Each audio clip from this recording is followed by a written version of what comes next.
Our t-shirt brand, our collective statement wear is attached to the centralized message of the LLC. This is the process. Pray without ceasing. Vote as a tribute to our ancestors and our children's future. Advocate for real, lasting policy change. Agitate through direct action. Educate our children about the past that brought us here to the present and on into the future. Boycott, because we ain't playing. We mean your business. Good morning, Sonny. This is a new little content I'm adding. I don't know how far it's going to go, but it's called Sunday Moment. It pretty much is going to be readings from Meditation of the Heart from Dr. Howard Thurman. Let's see where it leads. Good Sunday morning. This is the Sunday Moment, November the 12th, 2023. And we would like to say thank you to all of the veterans who have given their lives and their time to protect this country in all sorts of different ways. And so we say thank you. Today's Sunday Moment is twofold. It has two readings from Dr. Thurman. The first one is reading 16 on page 37, and it says, "Judgment belongs to God." In these time of men and their trials and tribulations, it's very easy to blame others and to judge others, but that judgment belongs to God. It is very subtle temptation to decide that the negative deeds which flow from one's life to others are not expressive of one's real intent.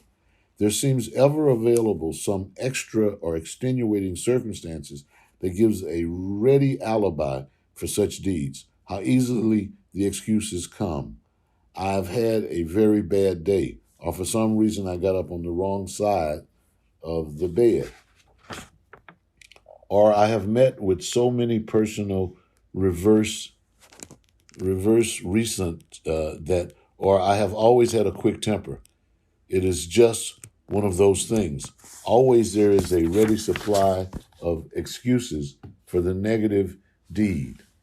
Very rarely is one willing to face the fact, even when it is true, that the negative deed was what was really intended. But when the picture shifts, the negative deed that comes from others to me is apt to be regarded by me as deliberate. It is very difficult for us to entertain any notion other than that it was intended. How often we are tempted to say or to think, he pretends to be so courteous and gracious, but this kind of thing shows his true colors. Or I cannot understand how a self-respecting human being could do such a thing. But one never knows what we allow ourselves, we only grudgingly admit for others. There are two suggestions, simple but far-reaching. One is that it is well to be mindful that so much which is negative has moved from oneself towards others that is sound to practice charity towards others for the negative things that move from others towards oneself. The means of relaxing of the will to ascribe to others motives that one denies when the same motives are ascribed to oneself. The other suggestion is that in the final analysis, judgment belongs to God. Every judgment that I pass upon my fellow is a self-judgment. Judgment can not only be whole and creative when it takes place in a context of full and absolute knowledge. Full and absolute knowledge, even of oneself, is never possible. How can it be with reference to others? Again, it becomes us to say with true humility, judgment belongs to God, and one can only pray, "Search me, O God, and know my heart." I read to you reading 16 this morning from Dr. Thurman. The next reading is reading 18, and it again also deals with judgment, but it says every judgment is self-judgment.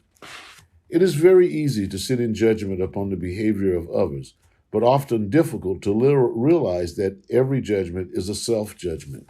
A corollary to this fact is the finding again and again that the things which seem to be objectionable in others is something of which I myself am guilty. Queer, isn't it? For a few weeks during a summer series on a university campus, I shared a suite with two other men. The suite consisted of two bedrooms, a bath, and a living room. The two men occupied one of the bedrooms, and I the other. One night when I came in, as I opened the door, I heard a voice say, "Pipe down, for Pete's sake, pipe down."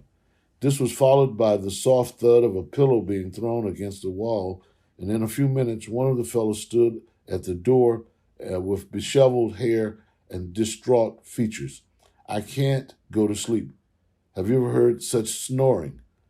Usually I get off first and then the snoring does not disturb me, but tonight he went to bed early. There ought to be a law against it. Why doesn't his wife tell him? Or maybe she is snorer herself. What a partner to snoring duet he would make." I replied that there was an extra bed in my room and which could share if my reading lamp would not keep him awake. He accepted gladly, assuring me that the light would not disturb him. After he had retired and I had settled down for an hour's reading, I became aware of his heavy breathing. Then it began, the most pronounced and heavy snoring that I had ever heard in my life. Finally, I could not continue my reading, and I knew that sleep would be impossible. I went into the living room where I spent the night on the couch. I had meant to awaken early before he did, so as not to embarrass him, but I overslept. When he saw me, he said, "Oh no, don't tell me. I'll never blow my top again about snorers." The only creative attitude towards the weakness of or the disabilities of others is a quiet humility. What I condemn in others may be but a reflection of myself in a mirror. I read to you the judgment is every judgment is self-judgment, and also judgment belongs to God. I hope this is a Sunday morning that brings you faith, hope, and love. And we pray for this world. Thank you very much. This is Randi Leffall from Randy's Rant with the Sunday Moment. Peace be with you all. Symbols give us our identity, our self-image, our way of explaining ourselves to ourselves and to others. Symbols, in turn, determine the kind of stories we tell, and the stories we tell determine the kind of history we make and remake. Quotation, Mary Robinson. Making a statement in 2023 is about living in a world unbound by prejudice or persecution. Live life freely. Make a non-violent attempt to broaden your social discourse. Open one's eyes to the plagues which bastardize our society. Our t-shirt brand, our collective statement wearer, is attached to the centralized mission of the LLC.